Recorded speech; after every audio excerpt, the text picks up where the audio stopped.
নমস্কার বন্ধুরা, দেখুন আজকে একটা টিভি দেখাচ্ছি আপনাদের। এই ওল্ড মডেলের যেগুলো পুরোনো টিভি ছিল বাক্স কোয়ালিটির, এই টিভিটার সমস্যাটা আগে আপনাদের বলি। এই টিভিটা দেখবেন চালু করে দিচ্ছি আমি, কিন্তু চালু হয়েছে। AV2 মুডে আছে, অটো মুড। এটা কিন্তু এখানে জ্যাক বুস্টিং করা আছে। এই যে এর কিন্তু ছবি আসছে, ছবি দিলে ছবি আসছে, আমি আর আপনাদের দেখাচ্ছি না অতটা, কিন্তু শব্দ আসছে না। দেখুন এভাবে বুঝতে সাধারণত এভাবে হাত দিলে গ গ করে একটা শব্দ আসে, আপনারা জানেন যাদের টিভি রয়েছে এই ধরনের। তো এর ছবি কিন্তু আসছে ডিসেল ব্যবহার করলে, কিন্তু এর শব্দ আসছে না, সাউন্ডের প্রবলেম। এটা লাফাচ্ছে হয়তো ক্যামেরার জন্য, কিন্তু ডিসপ্লে ঠিকই আছে, লাফাচ্ছে না। তো এটা খুলে রেখেছি আমি, খোলাই রয়েছে। এই যাদের এরকম সাউন্ডের ডিস্টার্ব হবে, কিভাবে আপনারা বাড়িতেই ঠিক করে নিতে পারবেন সেটা আজ দেখাবো। যেসব বন্ধুরা আছেন যারা রিপেয়ারিং কাজ করেন, তাদের জন্য দেখাচ্ছি না, তারা তো সব পারেন যারা রিপেয়ারিং কাজ করেন। টিভিটা প্রথমে বন্ধ করে নিই, এবার দেখাচ্ছি। দেখুন যে অডিও যদি না আসে, কি করে বুঝবেন যে অডিওতে কি সমস্যা হতে পারে। টিভিটাকে প্রথম খোলা রয়েছে, শুধু একটু উল্টে নেওয়া, তারপর আপনার দেখাচ্ছি। এটা উল্টে নিলাম, ঠিক আছে, খোলা ছিল আগের থেকেই। তো আমি শুধু এটাকে বোর্ডটাকে আলাদা করে নেবো। পেছন সাইডটা দেখতে দেখুন, এই বোর্ডটাকে আলাদা করবে। দেখুন আপনারা কিভাবে চেক করবেন সেটা আমি বলে দিচ্ছি। প্রথমে কি করবেন, আপনারা টিভিটাকে চালু করে দেবেন, ঠিক আছে। চালু করে দিয়ে একটা সরনা ইউজ করে নিতে পারেন, বডি খুব একটা হয় না, ঠিক আছে। এদিকে ডিসি ভোল্টেজই থাকে। তবুও আমি বলবো যে আপনাদের যদি সেরকম ভয় থাকে, তাহলে এর বডিটাকে কোথাও একটা গ্রাউন্ড করে নেবেন। যদি কারেন্ট লিকেজ হয়, ঠিক হয়ে যাবে, আপনাদের হাতে শক করবে না। এবার একটা সরনা নিয়ে নেবেন। দেখুন এখান থেকে তো ইনপুট হচ্ছিল সাউন্ডটা, ভিডিও যে কর্ড থাকে, এভি যে কর্ড থাকে, এই যে এভি কর্ডটা এখানে তো দেওয়া থাকে। তো আপনারা দেখবেন এখান থেকে এসে কোথায় গিয়েছে, বোর্ডের কোথায় লাগানো আছে। ভালো করে দেখুন, বোর্ডের এখানে লাগানো আছে। এই দেখুন এখানে লাগানো আছে, ঠিক আছে। এই সরাসরি বোর্ডের এপারে দেখে নেবেন। বোর্ডটাকে সোজা করে নিচ্ছে।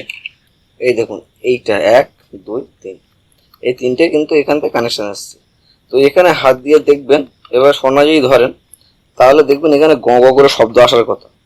যদি না আসে, তাহলে জানবেন এই লাইনের কোথাও কেটে গেছে। এবার এই দিক থেকে দেখতে আপনাদের কাছে কিন্তু হার্ড মনে হবে, এদিক থেকে যদি দেখেন তাহলে হার্ড লাগবে। আপনারা কি করবেন, অডিওর আইসিটা কোথায় আছে এটা দেখে নেবেন, যাদের অডিও কেসে আছে। দেখুন অডিও আইসি দেখার জন্য একদম ভালো রাস্তা কিভাবে, দেখুন আমি উল্টে নিচ্ছি।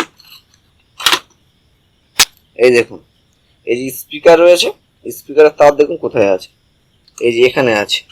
ভালো করে দেখুন, এই যে এখানে আছে। এখানে দুটো, ওধারে একটা, লেফট রাইট থাকে। তো এর আশেপাশে যে আইসিটা থাকবে জানবেন সেটাই হলো অডিও আইসি। এই দেখুন এখানে আছে একটা আইসি, হেডসিং লাগানো আছে। আমি উল্টে নিচ্ছি, যেহেতু এখানে পয়েন্ট আছে, এই পয়েন্ট ধরে আপনাদের দেখাবে। দেখুন এই যে এবার পয়েন্টটা ছিল কোথায় বলুন তো, এই যে দেখুন আমি ওখানে উল্টে একটু দেখাচ্ছি। এই যে জ্যাক আছে লেফট আর রাইটের, লেফট রাইটের যখন জ্যাক এখানে আছে, এর পাশে দেখুন এই যে এখানে আপনাদের লাইনটা ছিল, এখান থেকে দেখুন এখান থেকে এসেছে। এই যে আশেপাশে যে আইসিটা আছে 5 মিনিট 20-30 আইসি ব্যবহার করছে, আমি আইসি নাম্বার দেখাচ্ছি না, কিন্তু এখানে করেছে। এখান থেকে এখানে আউটপুট এসেছে, তার মানে এটাই অডিও আইসি। অডিও আইসির ইনপুট কিন্তু এইটা আছে, আমি জানি বলে আছে। আপনারা যারা জানেন না তারা কি করবেন, এটাকে এরকম লাইন দিয়ে একটা একটা করে পিনে এরকম সরনা দিয়ে টাচ করবেন। দেখবেন যেটাই হাত দিলে গ করে স্পিকারে জোরে শব্দ হচ্ছে, জানবেন সেটাই কিন্তু ইনপুট। আপনারা ইনপুটের ট্র্যাক ধরবেন। কীভাবে ধরবেন আমি দেখাচ্ছি। দেখুন ইনপুটের ট্র্যাকটা আমি জানি না কত ভালো করে দেখাতে পারবো, চেষ্টা করছি দেখাতে। এখান থেকে এসে এই যেখান থেকে ট্র্যাক হয়েছে, হয়ে এখান থেকে দেখুন ক্যাপাসিটরের চিহ্ন দেওয়া রয়েছে, এখান থেকে ক্যাপাসিটর হয়ে জাম্পার করে এখানে গেছে।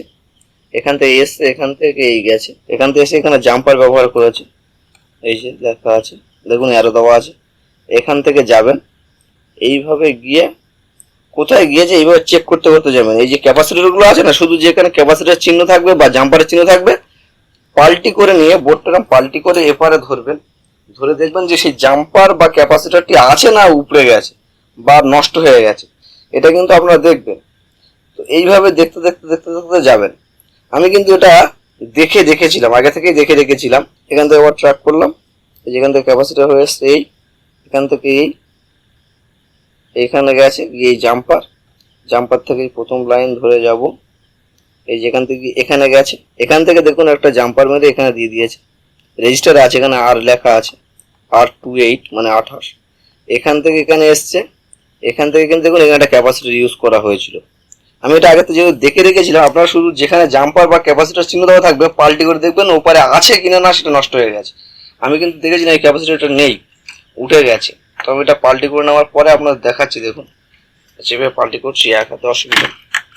এই যে ওই জাম্পারের জায়গাটা হলো, দেখুন আমার আঙুলে সোজা একদম, এই যে এই যে এই যে গোল করে দেওয়া রয়েছে, দেখুন এই জায়গাটা, এই জায়গাটা এখানে কিন্তু ক্যাপাসিটর চিহ্ন দেওয়া রয়েছে। কোনোভাবেই ক্যাপাসিটরটি এখান থেকে নষ্ট হয়ে উঠে গেছে, এই কারণে এখানে কিন্তু লাইন যাচ্ছে না। তো এরকম ভাবে হবে, ঠিক আছে। এরকম কিছু একটা দেখুন মিসিং থাকবে, সেই মিসিংটাকে আপনারা লাগিয়ে দেবেন। এবার ব্যাপার হলো, ধরুন এই ক্যাপাসিটর উঠে গেছে, তো আমি বুঝবো কত ভোল্টের ক্যাপাসিটর ছিল। আপনারা একটা কম ভ্যালুর ক্যাপাসিটর লাগিয়ে দেবেন। যেমন দেখুন আমি চাইবো যে ওখানে একটা 10 ভোল্ট ক্যাপাসিটর লাগিয়ে দেবো, আর ইউএফ 50 ইউএফ টেপ থাকবে, এরকম লাগিয়ে দেবো, বা 16 ভোল্টও লাগাতে পারেন। আমি লাগিয়ে দিচ্ছি, দেওয়ার পরে দেখবেন লাইন কিন্তু চলে আসবে। আমি লাগিয়ে আপনাদের ভিডিওটা দেখাচ্ছি। এই ক্যাপাসিটর নিয়ে দেখুন 10 ভোল্ট আছে, তো এটা আমরা কিন্তু এখানে লাগিয়ে দেবো, ঠিক আছে। যেখানে উঠে গেছিল এখানে লাগাবো। আমি ট্রাকে দেখেছি, চেক করে, যে ওখান থেকে উঠে গেছে। আমি এটা তুলে দিন ইচ্ছে করে আপনাদের ভিডিও করার জন্য। এটা একজন কাস্টমার দিয়েছিল। আপনার যাতে বাড়িতে এই ধরনের ডিস্টার্ব হলে আপনারা ঠিক করতে পারেন, তাদের জন্য এই ভিডিওটা করা। দেখুন আমি লাগিয়ে দিচ্ছি। আপনারা কি করবেন, কোনো খারাপ চার্জার ফার্জার থেকে কালেকশন করবেন, করে লাগিয়ে নেবেন, কোনো অসুবিধা হবে না। একটা দু ভ্যালু এদিক সেদিক হলে অডিও লাইনে কোনো অসুবিধা হবে না। শুধু দেখবেন যেদিকে পজিটিভ আছে পজিটিভ দেবেন, আর যেদিকে নেগেটিভ আছে নেগেটিভ দেবেন। যেমন দেখাচ্ছি দেখুন আপনাদের পজিটিভ নেগেটিভটা কি করে বুঝতে হয়। দেখুন এই একটা ক্যাপাসিটর জায়গা করা আছে, যেদিকটা বেশি করে সাদা দেওয়া দাগ দেওয়া জানবেন ক্যাপাসিটর মাইনাস দিকটা হবে।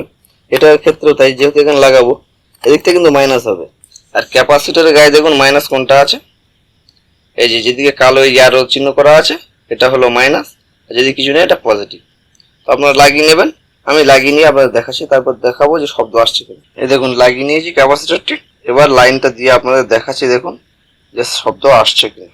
যেটা বললাম বাস্তবে কতটা হচ্ছে সেটা লাইন দিয়ে একবার দেখা যাক। আমরা লাইনে দেখুন টাচ করে আপনাদের দেখাবো। বলেছিলাম যে এই পিনটা, এই যে যেখানে যে পিনটা দেখা যাচ্ছে এই পিনটা কিন্তু বলেছিলাম যে লাইন আছে। এই দেখুন স্পিড আওয়াজ হচ্ছে কিন্তু এরকম ভাবে ট্র্যাক করে করে যাবেন, ট্র্যাক করে গিয়ে দেখবেন লাইন হচ্ছে। দেখুন একটা গ্রাউন্ড করে নিতে পারেন, অনেক সময় লিকেজ কারেন্ট থাকে। এখান থেকে ট্র্যাক করে করে এখান থেকে বোর্ডের এদিকে আইসির ধার পর্যন্ত প্রায় গিয়েছিলাম। তার মধ্যে দেখুন এখান থেকে দেখিয়েছিলাম, এখান থেকে এসে এখানে জাম্পার হয়েছে, এই যে এখান থেকে জাম্পার, এই দেখুন এখানে আওয়াজ হচ্ছে, এই জাম্পার দেখুন দিচ্ছে, এই দেখুন স্পিডের আওয়াজ হচ্ছে। এভাবে কিন্তু আপনারা দেখে যাবেন। আচ্ছা এখান থেকে এবার অফ করে দিই, দেখুন পরেরটা আপনাদের দেখাই। মনে করুন ওই করে করে তো আইসি পর্যন্ত গেলেন, এখান থেকে আইসির ধার পর্যন্ত, কিন্তু এবার মনে করুন আইসি আউটপুট করছে না, মানে আইসিতেই ইনপুটই আসছে না, তখন কি করে বুঝবেন? তখন কিন্তু আপনাদের একটু এধার থেকেই বুঝতে হবে, যেখানে প্রথমে এখান থেকে কেবিলটা এসছে সেখানেই কিন্তু বুঝে নিতে হবে। দেখুন এটা কিন্তু ডিফল্ট টিভির সঙ্গে থাকে, এটা ডিস্টার্ব হয়ে যাওয়ার পরে একটা এক্সটার্নাল দেয় বা টিভিতে এক্সটার্নাল থাকে, ওটা আর ওটা কিন্তু প্রায় একই লাইনেই হয়। এখান থেকে আলাদা কানেকশন দেওয়া থাকে এক্সটার্নাল। তো আপনাদের কিন্তু তখন এখান থেকে এইভাবে দেখে দেখে দেখে দেখে দেখে দেখে আসতে হবে যে অ্যাকচুয়ালি আইসি পর্যন্ত আসছে কিনা, ঠিক আছে। আইসি পর্যন্ত আসছে কিনা এটাও কিন্তু ট্র্যাক করে করে দেখে আসতে হবে। এবং এরকম জাম্পার থাকবে, দেখুন এখান থেকে শুরু করে আপনাদের দেখাচ্ছি। দেখুন আমি জানি না কত ভালো এই মোবাইলে দেখাচ্ছি, তো দেখা যাচ্ছে, তো আমি দেখাবার চেষ্টা করছি। যেমন দেখুন এখান থেকে এসে এখানে জাম্পার এখানে হয়েছে, এখান থেকে এসে আমার একটা ক্যাপাসিটর ইউজ করা হয়েছে, ক্যাপাসিটর থেকে এখান থেকে আবার লাইন নিয়ে দেখুন এইভাবে এসে এভাবে লাইন এসে এই এসছে, এখান থেকে আবার এখানে জাম্পার আছে, ঠিক আছে। এই জাম্পার থেকে নিয়ে দেখুন এখান থেকে পয়েন্ট এসছে, এই এখানে এসছে, এখান থেকে এখানে এই জাম্পার করেছে, করে এই যে 45 নম্বর পিনে এসছে। আপনারা এমনিতে যে আইসি আছে মেন আইসি, ওই আইসির নাম্বার দিয়ে দিলেও কিন্তু আপনারা দেখতে পাবেন যে এটা আউটপুট কোনটা, কত নম্বর পিন ইনপুট, সেখানে ঠিক আসছে কিনা এভাবে দেখে নিতে পারেন, বা এখান থেকে ট্র্যাক করতে পারেন। এটার মাঝখানে কোনো লাইন মিসিং আছে কিনা সেটাও কিন্তু দেখার। এই পর্যন্ত লাইন ঠিক আছে, এদিকে তো ডিস্টার্ব হবে এরকম কোনো মানে নেই। দেখা গেলো এইদিকে লাইন ঠিক আছে, অথচ আমরা যেখানে সাউন্ডে ইনপুট করছি সেখানেও ডিস্টার্ব হতে পারে। তো সেটাও একবার চেক করে নেওয়া এর মাঝখানে কিছু আছে কিনা। তো যাই হোক আমি একবার লাইন দিয়ে দেবো ভালো করে, দিয়ে দেখবো ওখান থেকে সাউন্ড আসছে কিনা। এবার আমার ক্যাপাসিটারটা তো চেঞ্জ করে দেখালাম, এবার এই ধার থেকে একবার দেখে নিতে হবে যে ঠিক আছে কিনা। তবে আমি লাইনটা দিয়ে একবার আমি নিজে দেখে নিচ্ছি, আর বারবার দেখাচ্ছি না ধারের ভিডিওটা। যদি মিসিং থাকে তাহলে সেখানে আমি সেটা লাগিয়ে দেবো, আর যদি মিসিং না থাকে তো লাইন তো এসেই যাবে। তো টিভিটাকে লাগিয়ে নিয়ে আমি ছবি এনে আপনাদের দেখাবো যে সাউন্ড আসছে কিনা, ঠিক আছে। কভারটা লাগিয়ে নিই, পুরো টিভিটা সেট আপ করে নিই, লাগিয়ে নিয়ে আপনাদের সাউন্ড লাইন দিয়ে দেখাচ্ছি। দেখুন টিভিটা কিন্তু লাগিয়ে কমপ্লিট করে নিয়েছি, স্ক্রুগুলো সব লাগিয়ে নিয়েছি। আমি এইভাবে উল্টে রেখেছি তার কারণ আপনাদের দেখাবো বলে এইভাবেই অন করব। অন করে শব্দটা আপনাদের শোনাচ্ছি। এবার এখানে লাগাবো, এই হলুদটা সাধারণত ছবির জন্য হয় আর এই দুটো সাউন্ডের জন্য হয়, ঠিক আছে। টিভিটা অন আছে, আমি এখানে একটা দেখাবার জন্য আমরা করেছি।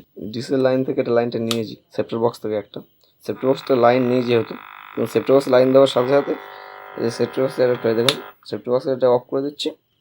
এটা সেপ্টার বক্সের লাইন এই দেখুন বসানো আছে। তো সেপ্টার বক্সটার লাইনটা যখন অন করছি, এটা সেপ্টার বক্সের অ্যাপটা, তখন দেখুন ওদের সাউন্ড আসছে সেপ্টার বক্স থেকে। এবার এটা বোঝাবার জন্য যেহেতু সেপ্টার বক্সটায় লাইন দেওয়া নেই, দেখুন লাল হয়ে আছে, মানে এটা সিগন্যাল নেই আর কি। আমি যেটা টিপে সলিড করে দিচ্ছি, অবশ্যই সিগন্যাল নেই যেহেতু, দেখুন এর পিছনে কিছু লাগানো নেই। তো এ দেখুন সবুজ হয়ে গেল। এবার যে অডিও লাইন আছে কিনা বোঝার জন্য এখানে একটা কিছু দিয়ে এভাবে চেক করতে পারো।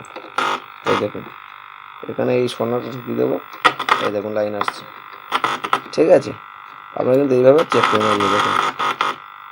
আর এই ভিডিও লাইন খুলে নিলে কিন্তু এখানে দিলেও কিন্তু কাজ করবে না, কারণ ভিডিও ইনপুট না দিলে আইসি সাউন্ড আউটপুট করে না, ঠিক আছে। এই জন্য ভিডিওটা কিন্তু ইনপুট রাখতে হবে। এবার আপনাদের যেমন চেক করে আমি টাচ করে দেখিয়েছিলাম, আপনারা যদি ভিডিও ইনপুট না দেন ওখানেও যদি টাচ করে চেক করতে পারেন আইসির আগে, অর্থাৎ যেখানে আইসিতে সাউন্ড ইনপুট হচ্ছে ওখানে যদি করতে চান, টাচ করে দেখতে চান, সেক্ষেত্রে কিন্তু এরকম ভিডিও ইনপুটটা দিতে হবে। কারণ এই আইসিগুলো ভিডিও ইনপুট না দিলে সাউন্ড ইনপুট নেয় না বা আউটপুট করে না। এই জন্য দেখুন সাউন্ডটা যখন ভিডিওর লাইনটা খুললাম, হলুদটা ভিডিও থাকে, তখন কিন্তু এখান থেকে লাইন নেবে না দেখুন।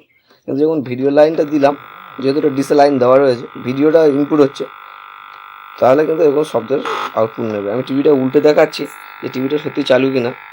টিভিটা ওইভাবে চালু অন করাই আছে, আমি শুধু জাস্ট উল্টা আপনার দেখাচ্ছি টিভিটায় লাইন সত্যি দিয়ে রেখেছি নাকি এভাবে দেখাচ্ছি। দেখুন এই যে লাইন আছে, স্পিকারটা দেখুন একটা বড় শব্দ আসছে, আর এই নো সিগন্যাল আছে যেহেতু লাইন দেওয়া নেই ডিশের, সেই কারণে, ঠিক আছে। আর এই যে ব্লিঙ্কিং করছে এটা তো জানেন ক্যামেরার জন্য হয়। দেখুন ভিডিও যখন খুলে নেবেন, এই দেখুন এখানে কিন্তু ভিডিও খুলতে গেলে কোনো সাউন্ডই যাবে না, ঠিক আছে। কিন্তু ভিডিও লাগিয়ে রেখে দেখুন অডিও জ্যাক দিয়ে করলে বা ওগুলো যদি কিছু দেওয়া হয়, খুলে দিলে কিন্তু আপনি যতই টাচ করেন না কেন আওয়াজ হবে না। কিন্তু এই জন্য বললাম যে ভিডিও কিন্তু ইনপুট রাখবেন, রেখে যা খুশি করবেন। তো ভিডিওটা এডিও করলাম, ভিডিও আর বড় করলাম না। ধন্যবাদ, দেখা হচ্ছে পরে অন্য কোনো ভিডিওতে।